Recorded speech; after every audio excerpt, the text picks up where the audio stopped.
Idea ہے آنے والے وقت کے اندر، آپ یاد رکھیے گا، مارک کر لیں میرے ورڈز، ان کو کوئی اچھے نیک نام سے لوگ یاد نہیں کریں گے، بھلے ان کی نیت اچھی ہو، لیکن اس کے اندر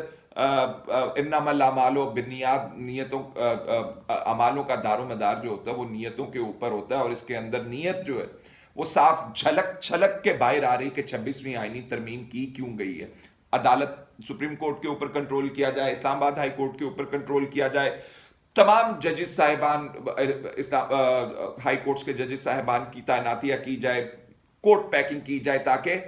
آئندہ آنے والے دنوں کے اندر کوئی سر نہ اٹھا سکے اور تابع رہیں اور اچھے اچھے فیصلے کریں، پیارے پیارے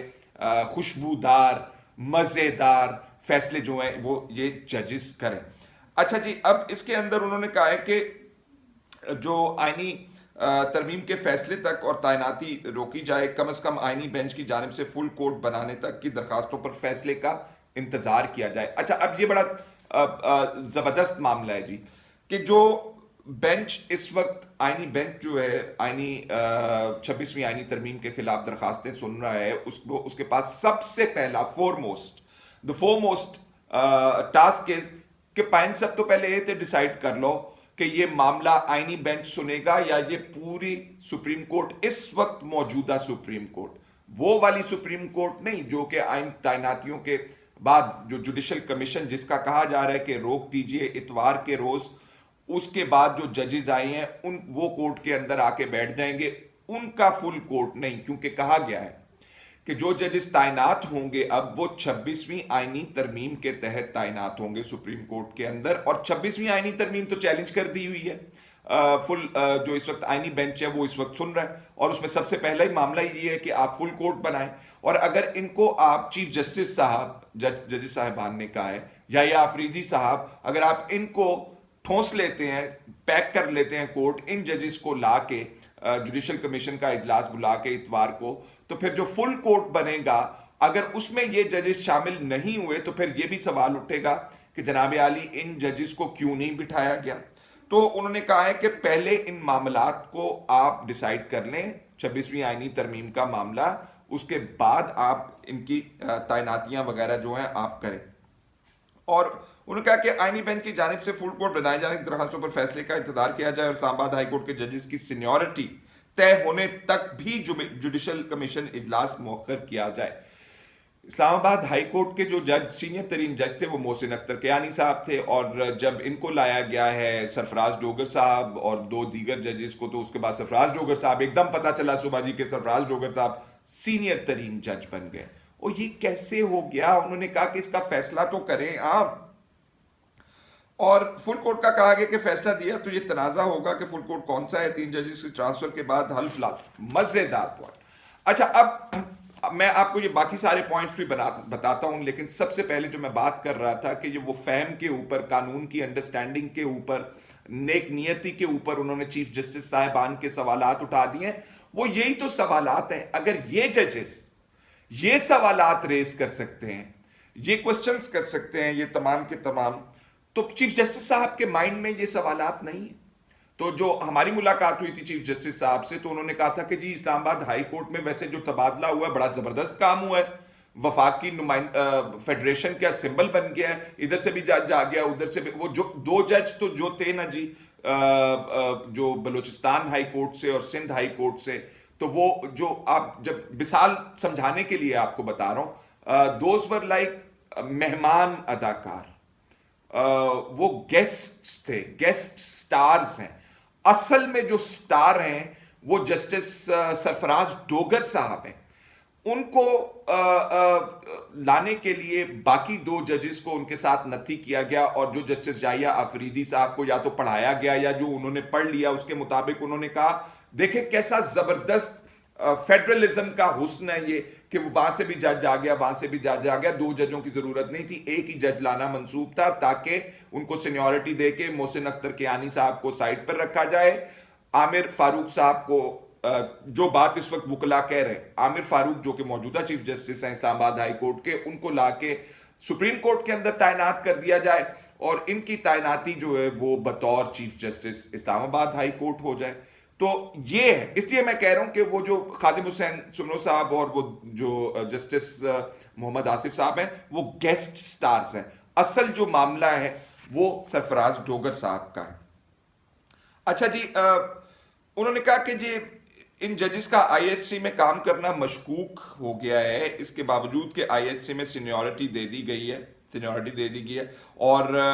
مشکوک اس لیے ہو گیا کہ نہ انہوں نے اوتھ لی ہے، اس کے اوپر پوائنٹ کے اوپر بھی آئیں گے، اوتھ والے پوائنٹ کے اوپر کہ وہ اس کے اوپر یہ 4 ججز کیا کہہ رہے ہیں۔ اب یہ کہہ رہے ہیں کہ جی پہلے بھی آئینی ترمیم کا کیس فل کورٹ میں سننے کا کہا تھا، کافی تاخیر کے بعد مقرر کیا گیا، یعنی کہ انہوں نے کہہ دیا تھا کہ اس کو یہ جو 26ویں آئینی ترمیم کے خلاف درخواستیں آئی ہیں اور یہ درجنوں درخواستیں ہیں جس میں سیاسی پارٹیاں بھی ہیں، جس میں وکلا تنظیمیں بھی ہیں، جس میں سیاسی لیڈران بھی ہیں، تگڑی درخواستیں ہیں یہ 26ویں آئینی ترمیم کے بعد، اور اس کے اندر یہ بھی الزام لگایا گیا ہے کہ جی فورس کیا گیا، ایک پارٹی کے جو سربراہ ہیں وہ عدالت کے سامنے یہ بھی کہہ رہے ہیں کہ میرے ممبران کو فورس کر کے ان سے 26ویں آئینی ترمیم پر ووٹ لیا گیا۔ اس قسم کے خوفناک درخواستیں جب پڑی ہوں گی تو پھر آپ معاملات جو ہیں پھر تو آپ کو ڈیلے نہیں کرنا چاہیے نا۔ تو ان جج صاحبان جو 4 جج صاحبان ہیں وہ سپریم کورٹ کے، وہ کہہ رہے ہیں کہ ڈیلیبریٹلی ڈیلے کیا گیا اور اس کے بعد جو ہے اب اس کا یہ فیصلہ ہونا باقی ہے کہ وہ کیس جو ہے فل کورٹ میں جو آئینی بینچ ہے جو 26ویں آئینی ترمیم کے اندر بنا ہے وہ اس کو کس طرف لے جائے گا۔ جو فل کورٹ والا معاملہ ہے جو آئینی درخواستوں کے اندر اٹھایا گیا کہ فل کورٹ بنائیں، اس طرف لے کے جائے گا یا وہ خود سنے گا۔ آئینی کیس زیر سماعت، آئینی ترمیم سے فائدہ اٹھانے والے ججز کے آنے سے عوامی اعتماد متاثر ہوگا۔ یہ کہہ رہے ہیں کہ جو آپ جوڈیشل کمیشن بلا کے ججز تعینات کریں گے ان سے تو لوگوں کے دلوں کے اندر ذہنوں کے اندر سوالات اٹھیں گے اور آپ یہ کام نہ ہی کریں تو بہتر ہے۔ اگر آئینی بینچ فل کورٹ کی درخواستیں منظور کرتا ہے تو فل بینچ کون تشکیل دے گا؟ اگر فل کورٹ بنی تو کیا اس میں ترمیم کے تحت آنے والے ججز شامل ہوں گے؟ اچھا، اب یہ سوال جو ہے ترمیم کے تحت جوڈیشل کمیشن اگر ججز اتوار والے روز اپوائنٹ کر لیتا ہے تو کیا جب فل کورٹ بنے گا 26ویں آئینی ترمیم کے خلاف تو کیا یہ ججز شامل اس کے اندر ہوں گے؟ یہ تو بینیفیشری ہیں خود 26ویں آئینی ترمیم کے، کیونکہ 26ویں آئینی ترمیم کے اندر جو کمپوزیشن ہے جوڈیشل کمیشن آف پاکستان کی جس نے ججز تعینات کرنے ہیں سپریم کورٹ کے اندر لے کر آنے ہیں، وہ تو خود 26ویں آئینی ترمیم کے تابع، اور یہ ججز جو ہیں اس 26ویں آئینی ترمیم سے فائدہ اٹھا کے اگر آ رہے ہوں گے تو یہ کیسے فیصلہ دیں گے ان کے 26ویں آئینی ترمیم کے خلاف؟ اور اگر یہ فیصلہ نہیں دے سکتے اور اگر ان کو نہ شامل کیا گیا تو پھر سوال یہ اٹھے گا کہ فل کورٹ کے اندر آپ نے ان ججز کو کیوں نہیں بتایا؟ تو انہوں نے کہا کہ خدا کے لیے آپ ذرا تمام معاملات کو دیکھ کے غور کر کے پھر ذرا دھیرے دھیرے چلیں، یہ تو آپ بہت تیز چل رہے ہیں اور اس سے عوام کا جو اعتماد ہے وہ متاثر ہوگا۔ تو موجودہ بینچ نے سننے سے پہلے یہ اعتماد، اور یہ بڑی انہوں نے امپورٹنٹ بات کی ہے، انہوں نے کہا کہ جی اگر آئینی بینچ یہ کہہ دیتا ہے کہ ہم سنتے ہیں، آئینی بینچ جسٹس امین الدین صاحب ہیڈ کر رہے ہیں، جمال مندوخیل صاحب ہیں، محمد علی مظہر صاحب ہیں، مسرت ہلالی صاحبہ ہیں، 2-3 جج اور ہیں اس کے اندر، تو انہوں نے کہا کہ اگر آئینی بینچ نے یہ فیصلہ کر لیا کہ ہم یہ سنتے ہیں تو ان پر تو پہلے ہی لوگوں کا اعتماد کوئی نہیں، وہ کنٹروورشل ہوئے ہیں۔ تو یہ جو پوائنٹس ریز کیے جا رہے ہیں بہت قانونی طور پر ویلڈ ہیں اور ان کے اوپر جو معاملات ریز کیے جا رہے ہیں وہ سوالات آپ کے سامنے جو میں کہہ رہا ہوں ان کے اوپر بھی غور و فکر ہونا چاہیے۔ کورٹ پیکنگ، انہوں نے کہا کہ پہلے ہی عوام کا موجودہ حالات میں کورٹ پیکنگ کا تاثر مل رہا ہے، جاننا چاہتے ہیں کس کے ایجنڈے اور مفاد کے لیے عدالت کی تذلیل کی جا رہی ہے، کس کے ایجنڈے اور مفاد کے لیے عدالت کی تذلیل کی جا رہی ہے، جاننا چاہتے ہیں کہ عدالت کو اس صورتحال میں کیوں ڈالا جا رہا ہے۔ اچھا، اب وہ نا ریڈ بٹوین دا لائنز، عدالت کو ان حالات میں کیوں ڈالا جا رہا ہے، تو وہ جو 26ویں آئینی ترمیم ہے جس نے چوچو کا مربع بنا دیا ہے عدالتی معاملات کو، ایک طرف چیف جسٹس صاحب جو ہیں ایڈمنسٹریٹو کمیٹیز کے اندر بیٹھے ہوئے ہیں، ایک طرف آئینی 26ویں آئینی ترمیم کے تحت ایک کمیٹی بن گئی ہے جو آئینی کیسز جو ہے آئینی بینچ کے پاس ریفر کرے گی، چیف جسٹس صاحب علیحدہ ریفر کریں گے.